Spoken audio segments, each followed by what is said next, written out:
Исәнмесез. Узган дәресләрдә борынгы Мисыр тарихын өйрәндек. Нил ташулары, игенчеләр һәм һөнәрчеләр тормышы, пирамидалар төзелеше турында сөйләштек. Ә хәзер борынгы заманда Көнбатыш Азия турында сөйләшәбез. Темабыз елга ара өлкә дип атала. Дәрестә түбәндәге бүлекләргә тукталабыз. 2 елга иле, балчык кирпечләрдән төзелгән шәһәрләр, күккә ашкан манаралар һәм балчык такталардагы язулар. Мисырдан төньяк көнчыгышка Фарсы култыгына таба Азияның 2 биек елгасы Тигр һәм Ефрат елгалары ага. Алар арасында урнашкан ил елга ара өлкә дип атала.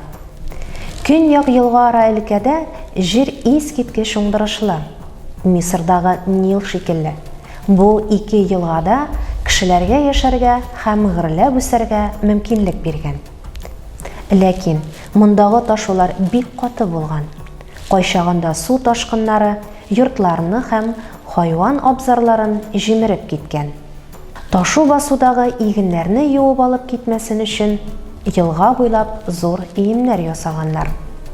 Бакча кырларны сугару өчен каналлар казыганнар. Елга ара өлкәдә игенчеләр борынгы община заманнарында ук яшәгәннәр. Ә дәүләтләр Нил буе дәүләтләре белән бер үк вакытларда, ягъни 5000 еллар элек барлыкка килгән. 6000 еллар чамасы элек биредә тәбәнәк гәүдәле, зур күзле һәм озын туры борынлы нык кешеләр шумерлар яшәгән. Сакланып калган статуя һәм рельефлар аларны шулай тасвирлый.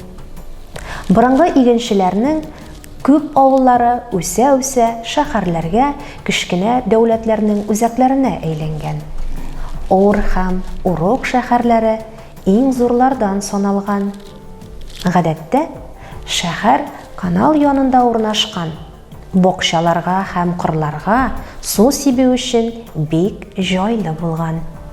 Каналлар буенча көймәләргә утырып, каладан калага йөргәннәр. Көймәләрне чыбыктан үргәннәр һәм тиреләр белән тышлаганнар. Көньяк елга ара өлкәдә таулар да, урманнар да булмаган.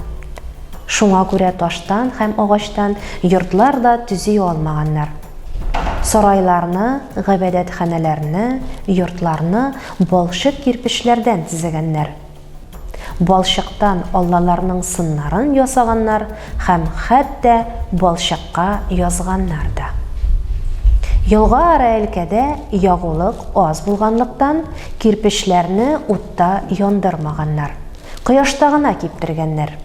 Андый кирпеч нык булмаган, кыелган, шуңа күрә кала диварын бик киң итеп ясаганнар. Бакыр һәм кыйммәтле төзелеш агачын табу өчен төньяктагы ерак тауларга барганнар. Андый сәяхәтләр бик озак, авыр һәм куркынычлы булган. Шуңа күрә бай кешеләрнең генә ишекләре агачтан ясалган. Ярлылар исә ишек урынына чыпта элеп куйганнар. Шәһәр уртасында баскыч-баскыч ясалган биек манара күтәрелеп торган. Манараның һәрбер каты аерым төскә буялган. Ак, кызыл, яисә кара. Барлык бәхетсезлекләрдән сакларга тиешле баш Алланың гыйбадәтханәсе шундый булган. Каналның берсендә Шамаш исемле кояш алласына табынганнар.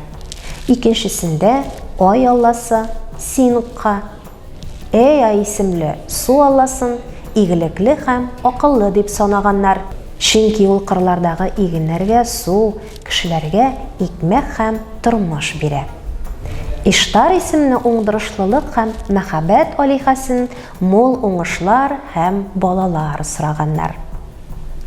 Шундый баскыч гыйбадәтханә, манаралар, тәбәнәк кырылмалар өстеннән югары күтәрелеп торганнар. Бары тик кахиннар гына манарага менә алганнар. Түбәндә калган кешеләр, кахиннар анда аллалар белән сөйләшә дип ышанганнар.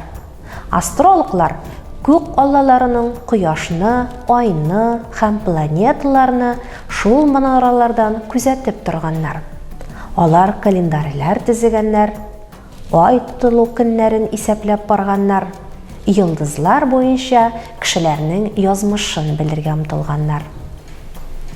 Галим каһиннар математика белән дә шөгыльләнгәннәр. 60-ны алар изге сан дип исәпләгәннәр.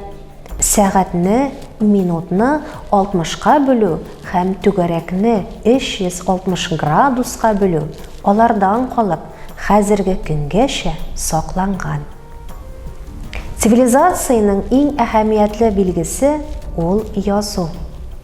Укучылар, Мисырда нинди язу теле булган? Исегезгә төшерегез әле. Әйе, иероглифлар булган. Елгара өлкәнең калкулыкларында савыт саба һәм кирпич калдыклары арасында шәй сыман билгеләр ясалган балчык такта кисәкләре табалар. Ул билгеләрне йомшак балчыкка махсус ышланган таяклар белән төшергәннәр. Балчык мәңгелек материал. Такталар безнең көннәргә кадәр бик яхшы сакланганнар. Шәй сыман билгеләр бизәк түгел, елгара өлкәдә кулланылган шәй язу. Шәй язудагы һәр билге рәсемнән килеп чыккан. Шуңа күрә еш кына тулы бер сүзне аңлата. Мәсәлән, йолдыз, су, тау. Кыска сүзләрне белдергән кайбер билгеләр иҗек булып та кулланылган. Мәсәлән, тау сүзе кур булып яңгыраган. Шул ук вакытта кур дигән иҗекне дә белдергән. Мисыр язуындагы кебек, шәй язуда да истәмә билге томгалар кулланылган. Шәй язуда берничә йөз билге. Шунлыктан елгара өлкәдә дә Мисырдагы кебек укырга, язарга өйрәнү җиңел булмаган.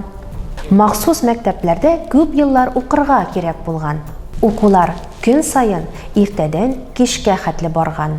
Халык хөрмәтләп мәктәп атасы дип атап йөрткән кеше мәктәпнең башында торган.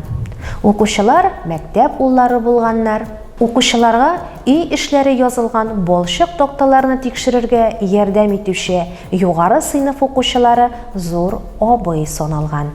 Мәктәпнең бер хезмәткәрен турыдан-туры таяклы кеше дип атаганнар. Ул тәртип сагында торган.